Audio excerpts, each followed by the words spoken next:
You know how much we love to think we know what our dogs are telling us? Like, oh, wagging tail, he must be happy. Ears back, she must be scared. Easy. Right? Well, it turns out it might not be that easy. Really? Yeah, this new study out of Arizona State University is really challenging those assumptions. Okay, so for this deep dive, you sent me that ASU study and some of your own notes. And I have to say, the way the researchers set up this study is pretty clever. It is. They filmed a dog reacting to a bunch of different situations, both like good situations, bad situations. Yeah, both positive and negative. And then showed those videos to people. Right. But here's where it gets interesting. They actually edited the videos sometimes so that the dog's behavior and the situation didn't match. Oh, wow. So you might see a dog who looks like totally relaxed and chill, but actually it's reacting to something that it doesn't like. Oh, that's sneaky. Yeah, they wanted to see how much people rely on like the context of the situation versus the dog's actual body language. I see. And how did people do? People were really bad at it. Oh, no. Yeah, like much worse than you would expect. So I'm guessing this means we're not nearly as good at reading dogs as we think we are? It seems that way. Okay. Yeah.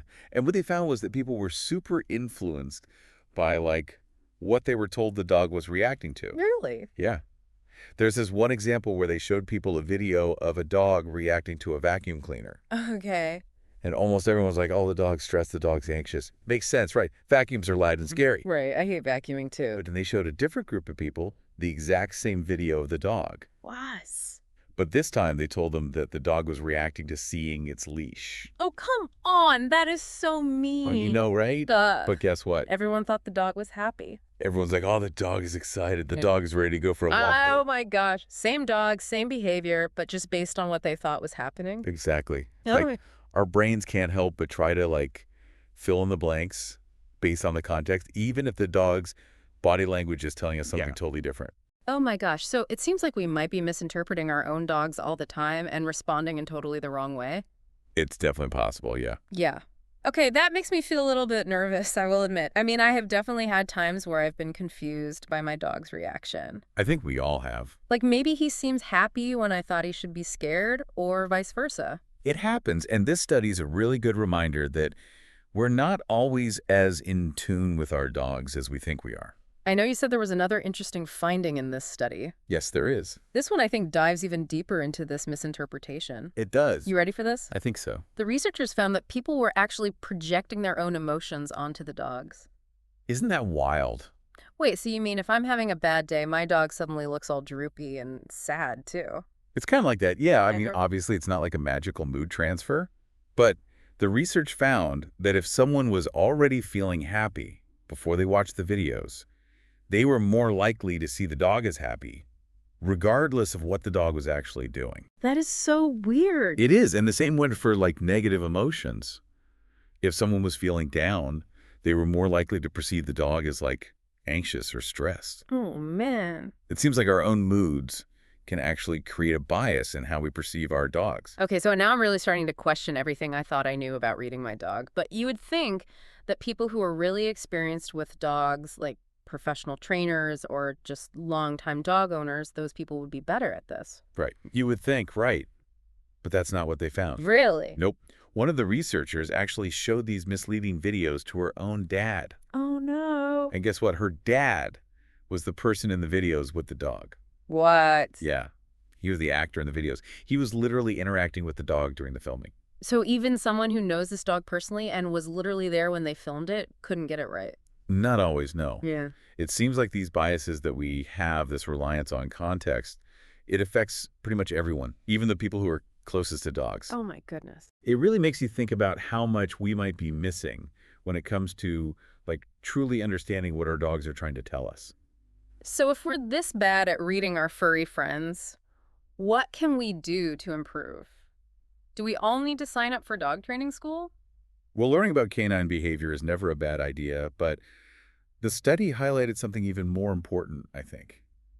Yeah. Understanding your dog. So instead of trying to be a generic dog whisperer, we need to become experts on our own individual dogs. Exactly. I kind of like that. That makes it feel less intimidating. It's like becoming a dog behavior detective. I love that.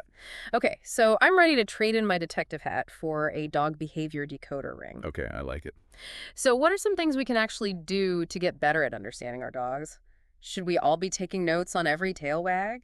Note-taking wouldn't hurt, But you bring up a really interesting point. It's easy to get overwhelmed if we're trying to analyze like every little twitch and ear flick. Yeah, because if we're overthinking it, then we're right back to those assumptions. Exactly. And I think the key here is to kind of shift our mindset from assuming to observing. Okay. So instead of just jumping to a conclusion about what we think a behavior means, let's take a step back and actually watch our dogs. So what does that look like in practice?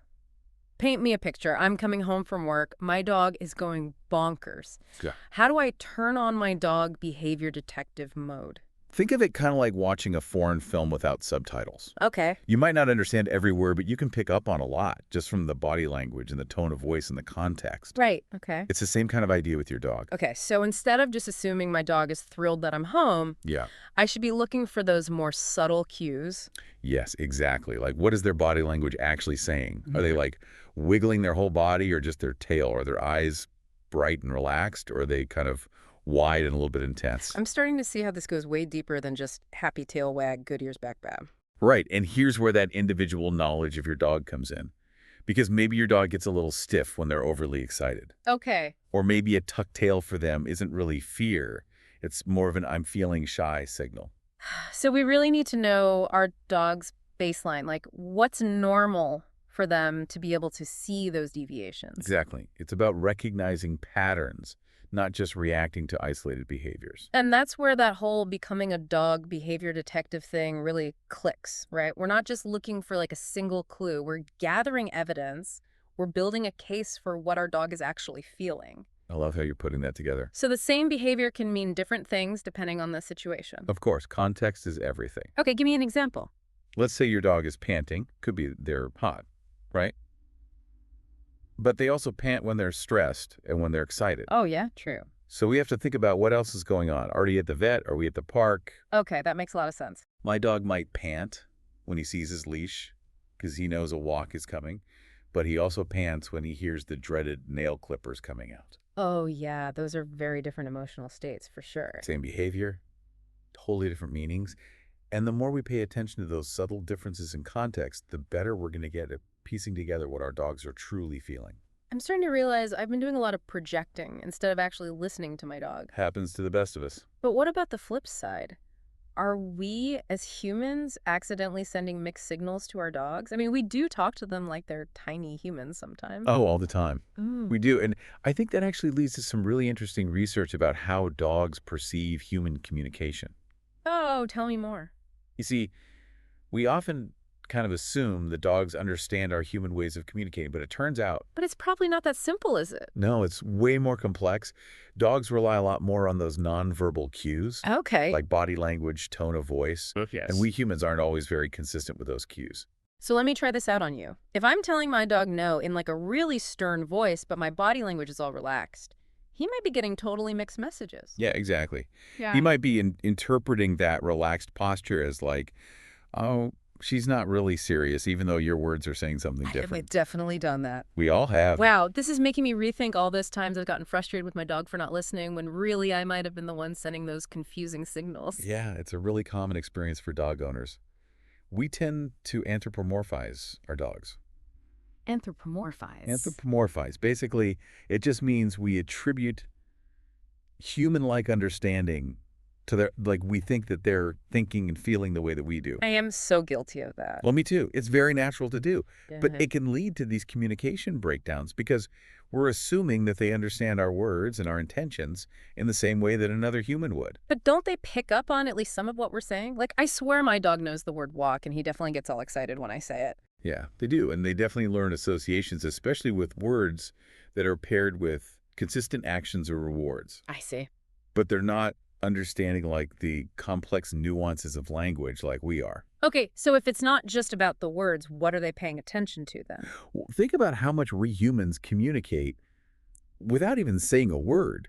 Right. Like our facial expressions, our tone of voice, our body language, all that conveys so much information. Right. And dogs are masters at reading those signals. So even if I'm saying no in like my sweetest little voice, but my body language is saying let's party, my dog's going to be confused. Yes, exactly. They're getting mixed messages. Yeah. They might even interpret your relaxed posture as permission to keep doing whatever it is they're doing, even though your words are saying otherwise. This is blowing my mind. It is fascinating, isn't it? Okay, so how can we get better at sending clear, consistent signals to our dogs? Like, what are some practical tips? Well, first and foremost, we have to start paying attention to our own body language. Like, really be mindful of our posture, our facial expressions, even the energy that we're projecting. Okay. Like, if you want your dog to stop jumping on guests when they come over, Yeah. don't greet them with, like, excited hugs and pats. Right. Stay calm. Use a firm but gentle voice to tell your dog to sit or stay. So matching my words and my body language, what about tone of voice? Does that play a role too? Huge role.